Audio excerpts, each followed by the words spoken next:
Les amis, j'espère que vous allez bien et que vous avez passé une superbe journée. Le Barça est éliminé. Le Barça est éliminé de cette Ligue des Champions par l'Atlético Madrid. Victoire certes 2-1 au Metropolitano, mais c'est pas suffisant. C'est pas suffisant. Le Barça se fait éliminer. On va analyser ce match dans cette vidéo. Donc voilà, l'Atlético en demi-finale de la Ligue des Champions. Le Barça qui s'est battu, qui a pondu 30 premières minutes exceptionnelles. Exceptionnelles. J'ai rarement vu 30 premières minutes aussi bien gérées. Mais comme on l'a dit, un match de foot, ça se gère du début jusqu'à la fin. Du début jusqu'à la fin.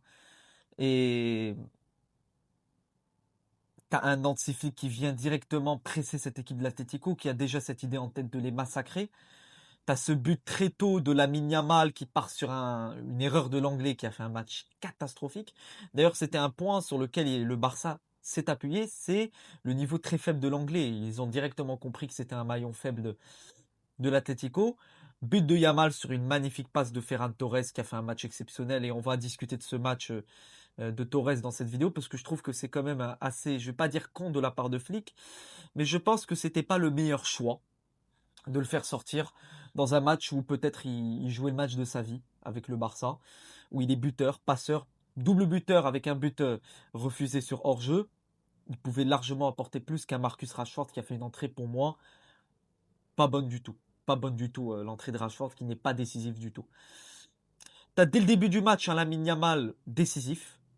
Un Lamine Yamal qui rend très bien dans son match. Un Yamal qui presse, un Yamal qui est passeur, qui fait des passes, qui construit, qui est lucide dans ses mouvements. En deuxième mi-temps, j'ai vu que Yamal il s'est un peu éternisé, un peu tombé en termes de régime. À l'image de Pedri qui pour moi n'a pas fait un match à l'image d'un Pedri. Pedri n'était pas Pedri ce soir. Et je pense que ça a joué beaucoup sur le Barça aujourd'hui. Le Barça, ils ont besoin de ce joueur. Le Barça a besoin d'un Pedri à 100%. Pedri n'était pas là aujourd'hui. Du moins, n'a pas fait le match qu'on attendait d'un Pedri de base. Et c'est là où je vous dis, Pedri, il occupe 60 à 70% du jeu du Barça. C'est-à-dire qu'un Pedri en forme va faire que le Barça sera en forme. Un Pedri en méforme, ça va jouer énormément sur le collectif. Pedri est un joueur collectif, mais au-delà d'être collectif, c'est une individualité qui va faire briller. Sans lui, vous voyez l'apport de Pedri. Vous voyez ce que ça fait d'avoir un Pedri beaucoup plus faible que d'habitude. Le milieu autour ne fonctionne pas comme il faut. Olmo qui ne fait pas le match qu'il faut. Alors oui, Gavi dans la combativité, etc. Il est bon. Hein. Après, je vais pas mentir que Gavi, je le trouve un peu trop agressif dans son jeu. Euh, Bon, c'est mon avis. Hein. J'aime pas ce genre de joueur agressif. Je le dis que ce soit pour le Barça ou même pour mon club. J'aime pas les joueurs agressifs dans le foot. Un peu agressif, mais le Barça a besoin de ce joueur. Gavi est hyper important pour le Barça dans ce registre-là d'apporter le côté physique, le coffre physique. Mais Pedri n'était pas dans son match aujourd'hui. Fermin, d'ailleurs c'est la blessure de Fermin, je trouve qu'il a cassé le rythme du FC Barcelone. Le Barça qui mène 2-0. Le Barça, juste après, tu as une extérieure de Yamal pour Fermin dans la surface. Tu as Fermin qui se pète le nez, du moins le nez ou bien au-dessus de la lèvre, je sais pas ce qui s'est pété. Gros moment d'attente, ce qui fait détruire les organismes, ce qui, voilà, les organismes se refroidissent, etc. Ces coupures au cours d'un match, ça joue beaucoup. Ça joue beaucoup sur un match. Défensivement, j'ai trouvé un Koundé qui ne rentrait pas tellement bien dans son match. Après, il était absent pour une longue période. Très compliqué de rentrer dans un match comme ça à l'extérieur au Metropolitano après un long moment d'absence. Et j'ai envie de revenir sur le carton rouge d'Eric Garcia, parce que oui, pour moi, il y a rouge, mais en fait, dans l'arbitrage en général, Turpin, déjà le match aujourd'hui, je trouve qu'il y a de bonnes décisions et de mauvaises décisions. Il y a de bonnes et de mauvaises. Les bonnes, pour moi, il y a rouge, et je trouve ça inadmissible, immature de la part de cette défense du Barça, de prendre un rouge aller, un rouge retour. La même connerie, la même situation, c'est la même problématique. C'est le même monde, la même situation. Le Barça se prend un rouge encore une fois. Je sais pas, vous apprenez pas de vos erreurs, les défenseurs. C'est la même avec Araujo contre le PSG il y a 2 ans. C'est la même au match aller, c'est la même au match retour. Et pas que dans ces deux matchs. C'est pas possible. C'est pas possible d'être d'être aussi peu lucide défensivement. Tu coûtes un joueur. Eric Garcia, Koubarsi, mais il faut être un peu plus lucide. Ce genre de faute, tu ne peux pas les faire dans un match retour, un match dans lequel tu es obligé de faire un résultat, un match dans lequel qui te permettra d'accéder aux demi-finales. C'est pas normal. Et dans la globalité du match, tu as le 3-0 à un moment de Ferran Torres. Alors, je vais revenir sur l'arbitrage, qui pour moi n'a pas été... euh, comment dire?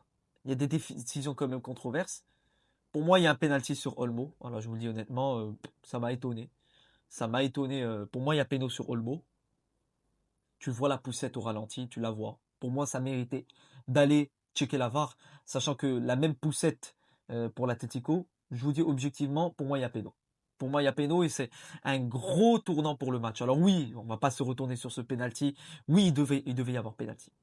Il devait y avoir penalty. Maintenant, je trouve que le Barça n'a pas été suffisamment lucide en deuxième mi-temps. Tu dois aller chercher ce troisième but. C'est toujours là les moments qui font que le Barça plombe ses qualifications. Le Barça, écoutez les gars, l'année dernière, contre l'Inter, pour moi, le Barça doit passer. C'était pas normal que le Barça encaisse autant de buts, que ce soit au match aller ou au match retour, surtout le match retour. C'était pas normal, au vu du niveau de l'Inter en finale. Et là, pareil, le Barça qui propose une prestation aller-retour, footballistiquement, supérieure à l'Atlético Madrid. Maintenant, dans la physionomie du match, l'Atlético profite de cet avantage du match aller. C'est là où je vous dis que c'est des moments. C'est des moments. Tu perds le match aller 2-0. Qui te dit si tu le perdais seulement 1-0 ou tu fais un 2-1, tu perds 2-1, tu seras en prolongation actuellement, voire aller chercher la victoire sur ce match. C'est des moments, c'est des petits moments. C'est des moments. Flick qui rentrait très bien dans son match, qui est un entraîneur de génie, je vous le dis honnêtement. Flick qui est un entraîneur de génie. En fait, c'est un manager très intelligent. Le but d'un manager, c'est d'avoir des solutions dans les bons comme dans les mauvais moments. Dans les moments les plus compliqués, ils auront des solutions. À l'image de Luis Enrique et j'en passe. Hansi Flick fait partie de cette hiérarchie, de cette gamme d'entraîneurs qui sont capables de trouver des solutions. Le début de match du Barça est exceptionnel. Dans le pressing, dans l'attitude, dans la circulation du ballon, dans tout, dans tout. Je trouve l'attitude, je trouve la circulation du ballon. Tu profites des erreurs de l'Atlético, l'erreur de l'anglais. Alors oui, il y a des gens qui vont dire ouais mais c'est une erreur. Oui, mais ils profitent de l'erreur. C'est pour ça que je trouve ça inadmissible, immature. Pour moi, il y a de l'immaturité dans cette équipe du Barça. Il y a un manque de leadership, je trouve. Il y a un manque de finition devant. Malgré le très bon match de Ferran Torres, je trouve que Ferran Torres a fait un très bon match, honnêtement. Buteur, passeur, but considéré comme hors-jeu. D'ailleurs, sur le but du hors-jeu, il y a un truc que j'ai pas compris. Bon, t'as l'anglais qui touche le ballon, mais malgré ça, on compte comme quoi c'est hors-jeu. Je ne sais pas si c'est parti sur l'arbitre qui a une interprétation différente, ou bien il y a une règle qui contredit cela. Bref, c'est pas mon rôle. Mais j'ai trouvé un arbitrage assez bizarre. Oui, il y a un rouge. Oui, il devait y avoir péno sur Olmo. Il y a pas mal de choses comme ça. Comme je vous l'ai dit, Olmo, pour moi, n'a pas fait un match exceptionnel. Voilà, je trouve qu'il a fait un match assez mauvais. Je trouve qu'il régresse depuis 2-3 matchs où il n'est pas au top de son niveau, sachant qu'il était quand même à un bon level. Fermin, je trouve qu'il rentrait bien dans son match et à partir de sa blessure, c'est bon. Euh, il a coulé. L'entrée de Marcus Rashford, franchement, c'est pas ouf. C'est pas ouf l'entrée de Marcus Rashford. C'est pas ouf. Je trouve que c'est un joueur qui manque encore d'une fois de fluidité, de réussite dans ses mouvements.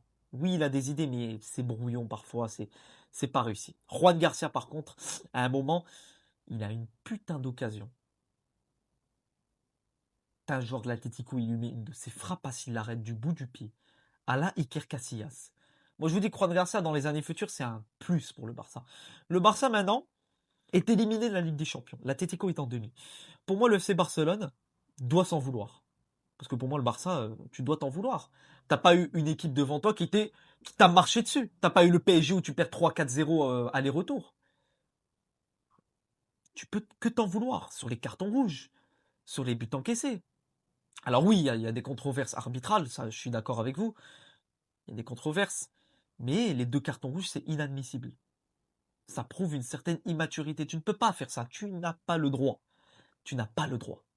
La VAR est importante dans des décisions de hors-jeu, je trouve. Les hors-jeux, il faut que ça soit automatisé. Maintenant, les décisions comme ça de faute, Je trouve que l'arbitre doit être plus dans ce rôle. Après, Turpin, il a cette faculté. C'est un arbitre qui tranche. Donc quand il tranche, mais que c'est une bonne décision, on va dire chapeau à l'artiste. Mais quand il tranche et c'est un peu controversé, on va dire waouh, le mec il fait des conneries. Je sais pas, c'est ça le truc que je trouve assez. C'est la qualité du Turpin. Enfin, qualité, c'est le point qui qualifie Turpin. Yamal buteur. Défensivement, le Barça qui prend l'eau. Hein, le but de Lokman, tu le vois directement. Tu mènes 2-0. Tu mènes 2 buts à 0 sur un deuxième but de Ferran Torres exceptionnel. Le deuxième but de Ferran Torres, il est exceptionnel dans sa construction. Olmo dans la passe. Le but de Ferran est magnifique. Il est magnifique et pour le coup, je vous l'avais dit les gars. Je vous l'avais dit, souvenez-vous. Souvenez-vous, je l'ai dit. Regardez le débrief de Barça Espagnol, je l'ai dit. J'ai dit attention, le match qu'a fait Ferran contre l'Espagnol, j'ai pas vu ça depuis un moment. Ça peut être un atout pour le match retour face à l'Atlético. Il fallait profiter de ça. Ils ont profité, mais pas suffisamment. Je trouve que le Barça, ils leur ont manqué un grand Pedri aussi, premièrement. Un très grand Pedri. Pedri, je ne l'ai pas trouvé super grand aujourd'hui. Ils leur ont manqué une certaine lucidité, réussite pour aller chercher ce troisième but. Oui, ils ont marqué le troisième, il a été compté hors jeu et je trouve que mentalement, ça a fait chuter quand même le Barça. Même au but encaissé par Lokman, qui met un beau but, mais défensivement, tu ne peux pas te prendre ce genre de but. Ce genre de transition défensive, tu ne peux pas te le prendre. Le Barça, c'est une équipe qui prend l'eau trop rapidement. C'est une équipe qui prend l'eau trop rapidement. C'est dommage parce que s'ils avaient de meilleures qualités défensives, s'ils avaient un vrai numéro 9, moi je vous dis que c'est une équipe qui terrorise l'Europe. Mais ils ont encore beaucoup de choses à arranger. Beaucoup de choses à arranger. Et cet été amis barcelonais, on va suivre tout ça, mais pour moi, vous pouvez vous en vouloir et il y a beaucoup de travail encore à faire. Il y a du travail, surtout au niveau du mercato, où il doit y avoir du recrutement au niveau défensif, il doit y avoir du recrutement au poste de numéro 9, mais défensivement, au poste de défenseur central, il y a du manque. Cancelo, je trouve que le Barça devrait lever sa clause d'achat. C'est un très bon latéral gauche, l'un des meilleurs au monde actuellement. Ils ont Koundé, mais aux défenses centrales, ils doivent aller recruter un défenseur central digne du nom. L'entrée également de Rooney, Ronald Araujo qui rate 2 occasions à la fin, qui devrait pas forcément rater. Moi, je trouve que le Barça, les gars, c'est des détails. C'est des détails. C'est des détails, je suis désolé. L'année dernière, ils étaient à ça d'une finale Ligue des Champions. Et il a mérité la finale. T'as Rafinha qui met le 3-2, il me semble, 3-2. Oui, 3-2. Juste après, t'as une égalisation d'Acerbi. Sur une... Je sais pas, il faut être concentré. Le Barça, je trouve que c'est une équipe qui a un manque de concentration pendant les matchs. Flagrant. Flagrant. Tu ne peux pas faire ça en Ligue des Champions. Tu n'as pas le droit. C'est interdit. Alors l'Atlético se qualifie parce qu'ils ont piqué au bon endroit au bon moment. Ils ont su profiter des moments faibles du Barça. Ils ont su gérer les temps forts et les temps faibles. Le Barça, je trouve qu'ils n'arrivent pas à gérer leurs temps forts. En tout cas, cette saison. Contre l'Atlético, que ce soit au match aller ou au match retour, tu ne peux pas rater autant. Tu ne peux pas être aussi passif. Tu dois être une équipe qui est tueuse dans les moments forts. C'est pour ça qu'il leur manque quand même un neuf de métier. J'ai pas compris la non-entrée de. Moi, je vous avais dit, moi, je trouve que mettre Cancelo ailier, pour moi, c'était l'idée de base. Hein. Mettre Cancelo ailier et Baldé latéral aurait été plus intéressant et plus judicieux. Il faut tester cette idée. Je trouve que c'est un peu dommage que Flick ne l'ait pas testé sur les 2-3 matchs passés. Pour moi, c'était une idée qui méritait d'être testée. Surtout que Cancelo, il apporte plus de déstabilisation en ailier qu'un Olmo ou qu'un Rashford. Très clairement. Pour moi, Cancelo, ça doit être le remplaçant en poste d'ailier de Rafinha. D'ailleurs, Rafinha, les gars, il a manqué au Barça. Hein. Il a manqué aller-retour au Barça. Il y a des occasions devant le but. Rafinha, il devrait les mettre. Il y a des occasions de passe lucides que Rafinha aurait mises. Aurait eu l'idée de les mettre. Que un Olmo ne peut pas mettre. Qu'un Fermin ne peut pas mettre. Rafinha, il apporte beaucoup dans ce genre de match. Donc voilà pour ce match. Élimination du Barça. C'est tout ce que je voulais dire en globalité. Statistiquement, le Barça qui a dominé le match en termes de possession. 15 tirs. Alors l'Atlético également 15 tirs. 8 tirs cadrés pour le Barça, 5 tirs cadrés pour l'Atlético. L'Atlético, c'est là où je vous dis qu'ils ont piqué au bon endroit au bon moment. Le Barça a eu la possession. Le Barça a étouffé l'Atlético en première mi-temps. Mais je trouve que la deuxième mi-temps méritait d'être plus lucide. La deuxième mi-temps méritait d'être mieux encadrée, mieux gérée. pour aller chercher le troisième but et juste après, ils auraient déroulé le match. Donc voilà, c'est ce que je voulais dire en globalité. Yamal, il a été buteur, il a été décisif. Il aurait pu être encore plus décisif, je trouve. Ferran, c'est à applaudir. Grosse perf. Le Barça, il n'y a pas tout à jeter, je trouve, pour la saison prochaine. Ils progressent. Ils vont aller chercher leur Liga. Ils sont sur une saison à un trophée, voire deux trophées avec la Supercoupe d'Espagne. Donc deux trophées, dont un trophée majeur qui est le championnat. Ils perdent la Copa, ils perdent la Ligue des Champions. Ils perdent au final le trophée le plus important. Le trophée qui définit une saison. C'est les détails. C'est les détails et c'est des choses qui prouvent que le Barça a encore beaucoup à faire cet été en termes de mercato. C'est ce que je voulais dire en globalité. Je ne sais pas si je dois revenir sur autre chose. Pedri, comme je vous l'ai dit, c'est le moteur. Pedri, c'est le joueur sur qui tu dois compter. Pedri, c'est le joueur sur qui, s'il est effacé, s'il n'est pas en forme, le Barça ne sera pas en forme. Je l'ai dit, je l'ai répété plusieurs fois. Je vous l'ai dit, je vous l'ai répété. Le Barça dépend de Pedri. Indirectement. Le Barça dépend de Pedri indirectement parce que son jeu est un jeu de domination et Pedri domine de par son style de jeu. Donc si Pedri n'est pas au top de sa forme, automatiquement tu as un outil, une clé de ton jeu de possession, de ton jeu de domination qui n'est pas là. Vous allez me dire qu'un Olmo, un Gavi ou un Fermin qui n'ont pas un style de jeu à la Pedri vont dominer un milieu de terrain. Non, si Pedri est effacé, il ne peut pas. Et c'est pour ça que je vous ai dit que je trouve que face à l'Espagnol, il devait faire reposer Pedri et Yamal. Ou un des deux. Pedri, je l'ai senti très fatigué ce soir, très très fatigué. Et je trouve que ça a été une erreur de l'avoir fait jouer 90 minutes face à l'Espagnol. Donc voilà les amis, c'est tout ce que je voulais dire pour cette vidéo. N'hésitez pas à me dire en commentaire ce que vous en pensez de ce match, de cette élimination du Barça face à l'Atlético Madrid. Élimination qu'on peut dire, oui, précoce, parce que le Barça a des hauts standards dès le début de saison. Maintenant, je trouve qu'ils ont quand même pas mal de soucis défensifs et ils doivent recruter en numéro 9 et en défense. Prenez soin de vous les amis, on se retrouve demain pour Bayern Real. On verra ce que proposera mon équipe, on verra ce que proposera notre Real Madrid à la Madrid, in Damas, et à bientôt pour de nouvelles aventures. Ciao les amis.